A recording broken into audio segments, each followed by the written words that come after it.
علم بہت بڑا نور ہے اور اس کی اللہ نے اس کے اندر بہت برکات رکھی ہیں، لہذا جب بھی کوئی علم کی مجلس ہو تو اس مجلس میں جیسے ہی آپ بیٹھیں تو یہ نیت کر لیا کریں کہ یا بار الہ جو ہم پیغام دین سنیں ہمیں اس پر عمل کی توفیق عطا فرمائے، اور یہ بھی نیت کر لیا کریں کہ ہم دین اس نیت سے سیکھ رہے ہیں کہ ہم علم حاصل کر کے اپنی زندگی کو سنوار سکیں اور جو روزمرہ کی کمزوریاں ہماری زندگی کے اندر پائی جا رہی ہیں ہم ان پر عمل کریں، اور جو لوگ علم کے اوپر عمل کی نیت کر لیتے ہیں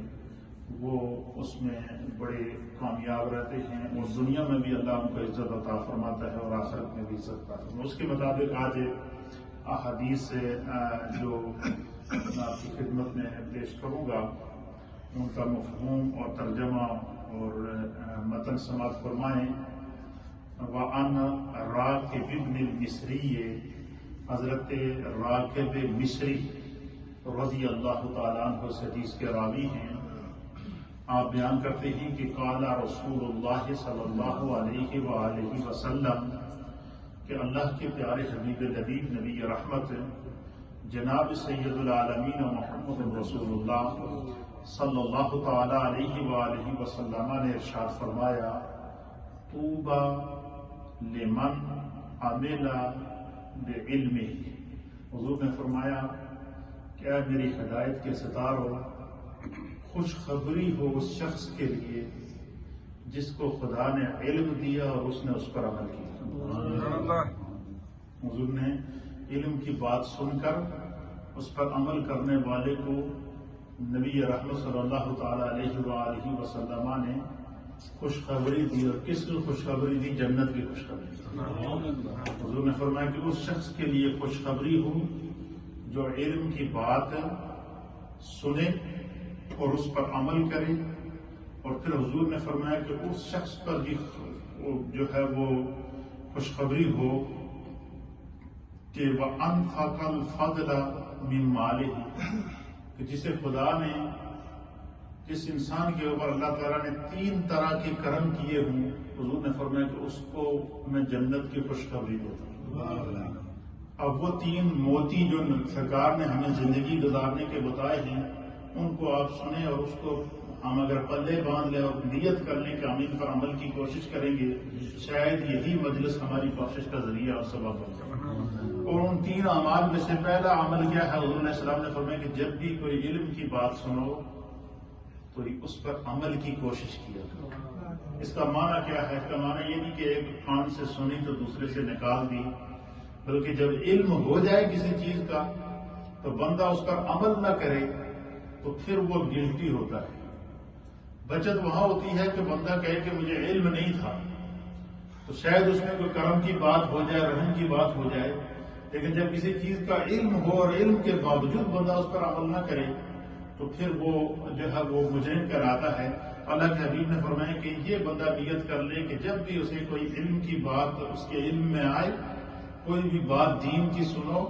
تو کوشش یہ کر لیا کرو کہ میں نے یہ بات، یہ پیغام دین میرے کان تک پہنچ گیا ہے، میں اپنی زندگی میں اس پر عمل کروں، شاید یہ میری بخشش کا ذریعہ بن جائے۔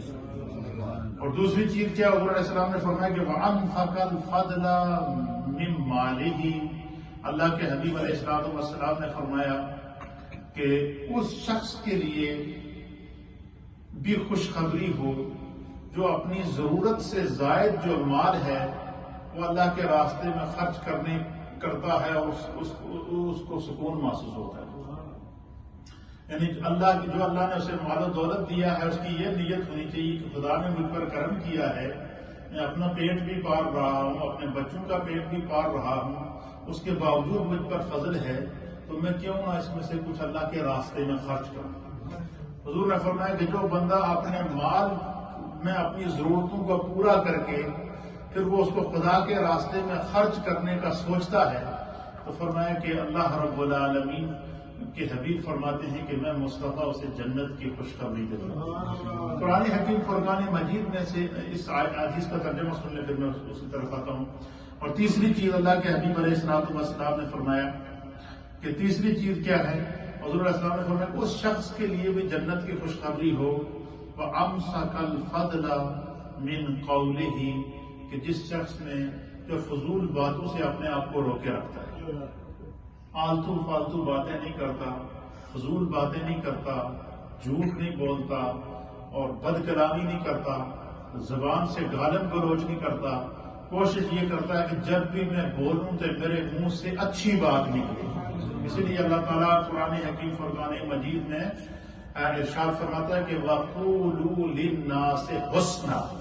کہ جب بھی تم لوگوں سے بات کرو تو اچھی بات کیا کرو، پیار والی بات کیا کرو، اور کس طریقے سے تمہارا انداز تکلم ہونا چاہیے اللہ رب العالمین اس کے لیے فار ایگزامپل آقا علیہ الصلوۃ والسلام کی ذات کو خود رب پیش کرتا ہے۔ اللہ فرماتا ہے وَإِنَّكَ لَعَلَىٰ خُلُقٍ عَظِيمٍ، کہ میرا جو پیارا حبیب